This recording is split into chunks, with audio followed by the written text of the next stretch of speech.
Sure. There you go. I'm trying to get in between those.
There you go, Mr. Lipscomb.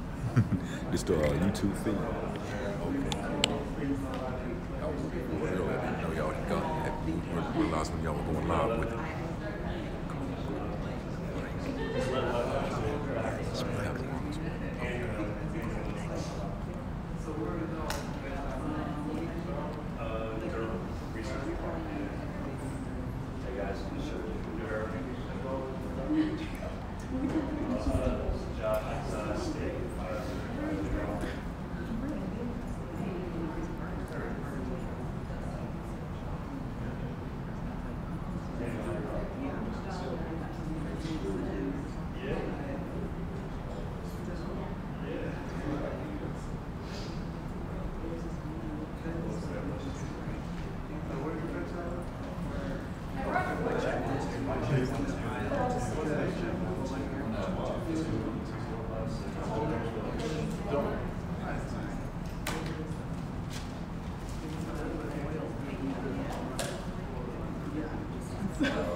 Brad asked me. All right, hey Brad. So I'm read a mic check. Testing 1, 2, 3, 4, 5, 6, 7, 8, 9, 10. Here's the mic check. It's a very bright light. Testing 1, 2, 3, 4, 5, 6, 7, 8, 9, 10. You know, if this sounds good.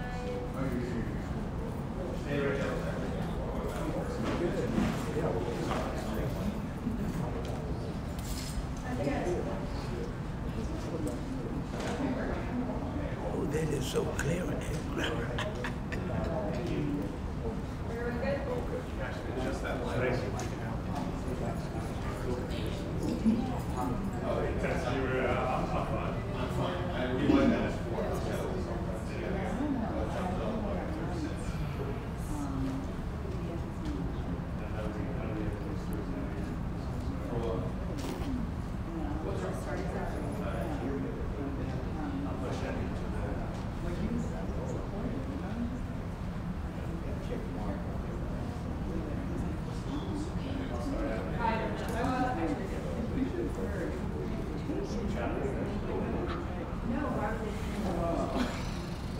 Tripod?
Anyone else need a press release over here?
Is she still on the phone?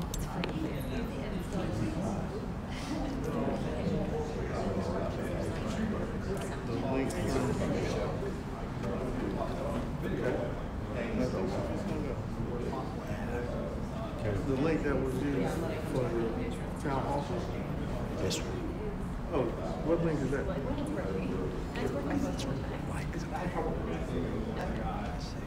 Did you already see that?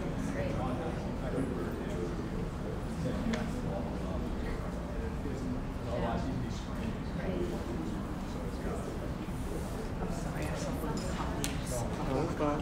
But I wanted to finish talking with you. Okay. Oh, you should put Lori on there. She's got it.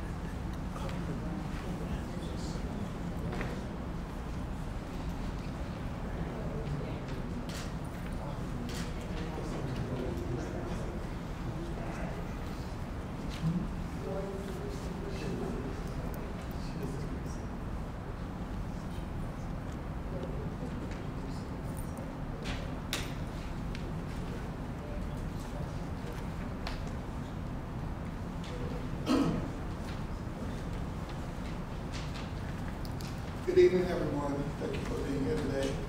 My name is Danny Gatling, and I'm the Vice President of Institution Advancement at Bennett College.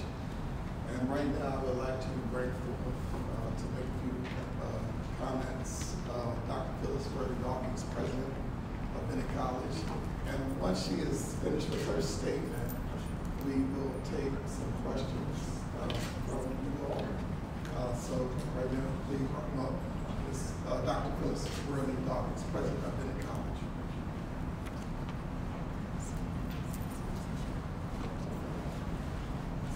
Good evening, everyone. Bennett College is pleased to announce that its accreditation was restored this afternoon by a federal court in Atlanta, Georgia.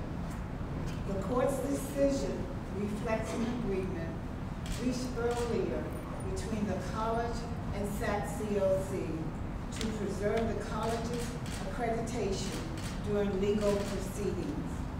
The legal proceedings are expected to last several months. Bennett College was informed by the Southern Association of Colleges and Schools Commission on Colleges Appeals Committee that it had lost its appeal. On today, the college moved quickly to file a lawsuit against SACS and a motion for a temporary restraining order to prevent SACS from revoking the college's accreditation and notify the Secretary of Education of its decision to revoke the college's accreditation. In addition, the college and SACS have agreed to a consent order granting that the TRO that maintains the historic institution's accreditation until the litigation concludes, which is expected to last several months. So Bennett College will remain accredited during the court proceedings. After being cited in December by SACS for lack of resources, Bennett College launched a major fundraising campaign to address those issues. In the last 2 months, with the groundswell of support from individual donors, corporations, foundations, alumni, and businesses, the college raised over $9.5 million and presented the fundraising evidence to the SACS Appeals Committee at a meeting in Atlanta this past Monday on February 18th. Despite the college's unprecedented success with its Stand with Bennett campaign, the Appeals Committee submitted an adverse and unfair ruling. We are also so thankful to the Bennett College family, our board of trustees, Bennett alumni, and our friends and neighbors for their continued support of this great institution. Our fight continues. The accreditation process can be slow and even disappointing at times. The negative decision by SACS to remove Bennett from membership will not interrupt the daily operations of the college. We will continue to educate our young women to become analytical thinkers, effective communicators, and phenomenal leaders. So we urge everyone to keep the faith and know that Bennett is standing strong. Please join us and remain steadfast to our commitment to stand with Bennett. As part of the legal team, Bennett has retained the Banks law firm in Research Triangle Park, North Carolina, and Austin and Byrd in Atlanta, Georgia. Attorneys Eric Christel and Darren B. Dickerson, respectively from each of those law firms, are leading the legal team representing the college. They are both partners at their respective law firms. So Bennett has already made progress in seeking accreditation with Transnational Association of Christian Colleges and Schools, better known as TRACS, and officials from TRACS will be here in March. So we thank you for coming out, and we will now entertain any questions that you may have. And this announcement will be sent to you electronically. It's probably been sent to you as we speak. Any questions? What was your reaction to the statement released by the appeals board? We were devastated because we thought we put forth our best defense in terms of presenting new and verifiable financial resources to support our appeal. So we thought that by raising and submitting and letting them know that we had raised 9.5, but at the time we went into the appeal, we submitted, along with our brief, evidence of about $8.3 million. Monies were still coming in even up to the night before the appeal. That's how we got up to 9.5. But in the meeting with SACS, they accepted an audited statement that we had at least raised $8.3 million. What happens with that money now? Well, first of all, we're still accredited. Okay? We will still use it to support daily operations. We put some in cash reserve. We will begin to pay down our debt. We'll apply some of it for student scholarships, student life on campus. So we'll use it in the ratings to continue.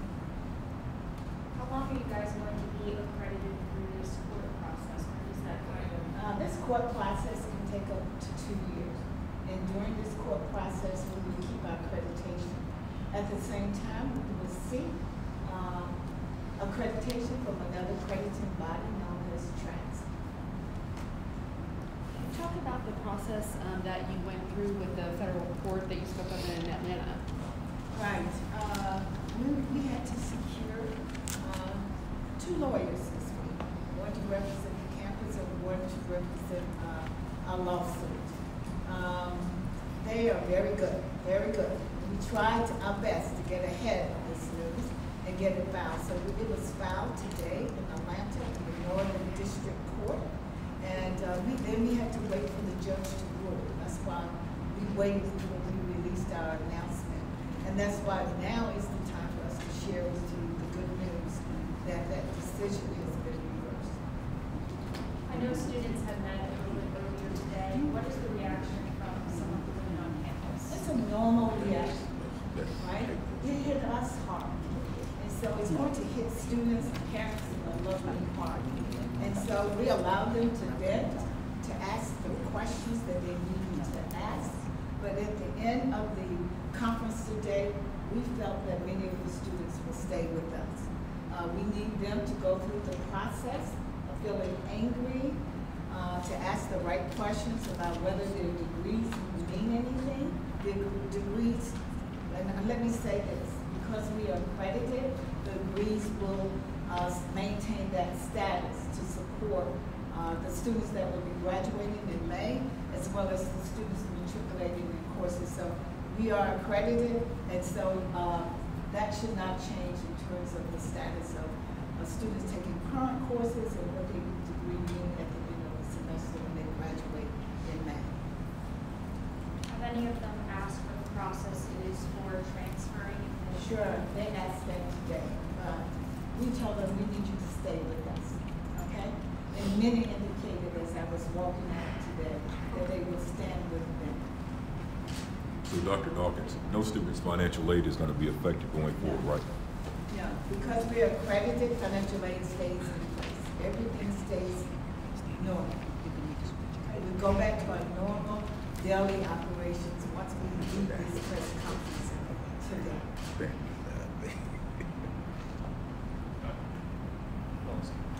Where are y'all with tracks? Is it accurate to say that you all have applied for accreditation with them? We submitted the first part of an application process. There's more to it. We have a site, a visit. They will be here on March 14th. And so we are moving quickly to be able to move into candidacy stage. But that can take up to a year. We have asked for an expedited process. It is conceivable that we may be accredited by SACS and TRACS at the same time. I guess what was that meeting like when you raised this $9.5 million? You have community support meeting. How was that not enough for SACS?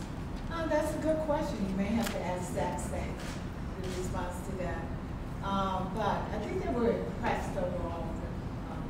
We raised that amount of money in less than 60 days. But we need to find out from them why they did not think it was new and verifiable. We are asking that piece of evidence be remanded back to the CNR review committee. We feel that SACS violated their own procedures, that when we produce additional resources, that it should also be reviewed by the CNR committee. So it's a procedural question as well. I have a question. In light of that question, there appears to be a pattern of SACS holding a high standard and selectively targeting historically black colleges and universities. Payne College, HBCU, and I have a question. Payne College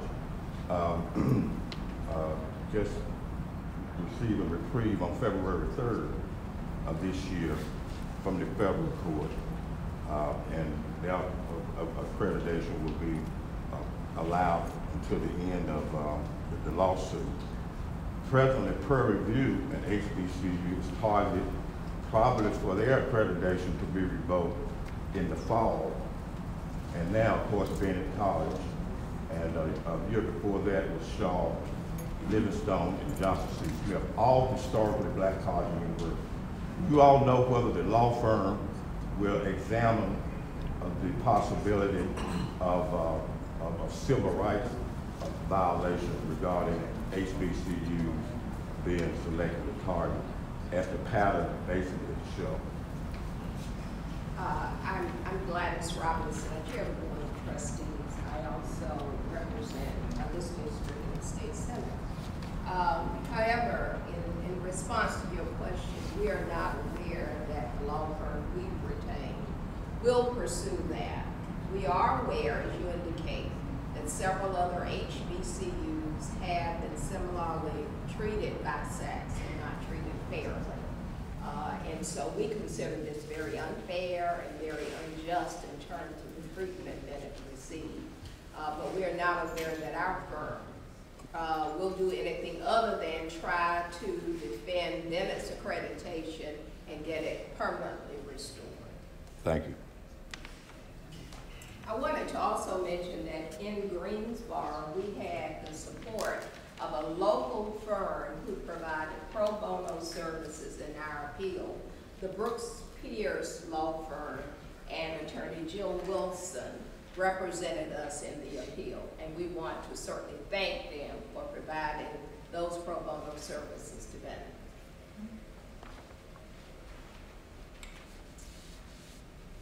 Have you said anything to the women that you have accepted or who have submitted applications to the college? Not yet. That's part of our strategy next week to address that issue and to let students that are still applying to know that they can apply and be accepted and enroll in Bennett during the fall semester of 2019. What are some of the plans going forward next week and the following weeks that we can track along with you? We will continue to work with our lawyers to pursue this. Our goal is to restore the campus back to normal, to provide confidence in the women that we are here for them, continue to meet with them as needed, but to really get back to normal, and along with setting up our defense of what we just filed today. Now, you said you had a site visit scheduled for March the 14th, Dr. Dawkins. For tracks. For tracks. Yeah, has tracks given you any idea of the kinds of things they're looking for on that site visit? I think what they're looking for is to first come in and meet the administration, meet with some of our faculty standards, just update us and orientate us to tracks. So that's the basic purpose. It's the first orientation into the response to your financial appeal, but the diversity in the road, you might say, should you be awfully excited and bubbling up? More than just Greensboro community. And I certainly want to thank the Greensboro community from organizations, foundations, faith-based groups. I will say faith-based groups led the fundraising campaign. Over 166 different faith-based groups. We doubled the number of corporations and foundations and organizations that gave. We went from 1,700 donors to 13,000 donors in 60 days.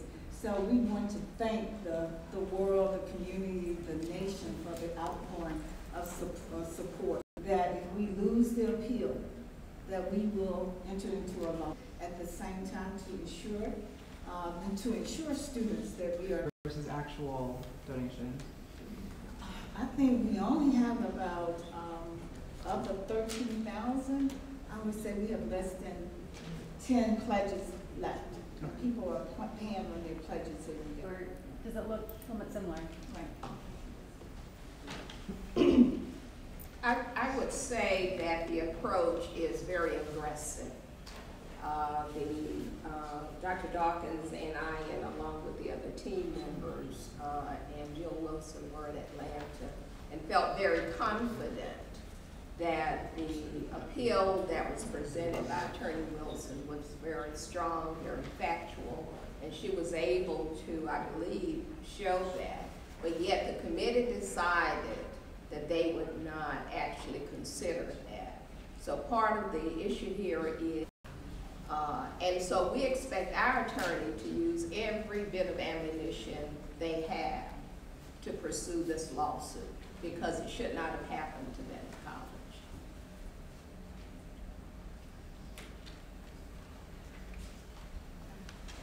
Also, I just want to say, to add to what Trustee Robinson said, we do know of another institution in a similar situation where they were able to identify additional funds, and their case was remanded back to the CNR committee. That's the least of what we expected, and that did not happen to Bennett College. That's why we're suing based on that procedural. Hi, everybody. I'm Lori Lewis, the Chief Communications and Marketing Officer here at Bennett. Thank you all for coming. I'm sorry I wasn't here at the outset of this. Just wanted to add a couple of things. Some of you, even though you didn't ask the question, may be wondering why we had this press conference so late. Dr. Dawkins, Senator Robinson, and their team, they did. And then after they did, we had certain other things that we had to make sure were in order before we made any public statements via press releases or press conferences. So we do appreciate you all for coming out at the lateness of the hour and for bearing with us. And the only other thing I'd like to say is we appreciate all of you being here. I'm genuine in saying that. However, today, some members of the media conducted themselves, I'll say, a little less than professionally. Some members of the media were here on our campus talking to our students even before we had gotten a chance to do what we needed to talk. And even one person, after coming in the building, and I said, again, as the release said, we're going to talk at 6, called me later during the town hall meeting with faculty, staff, and students and tried to get me to answer questions. Moving forward, all we ask is that you all continue to give us the same professional as has Senator Robinson, Gwen McElrice, the BC.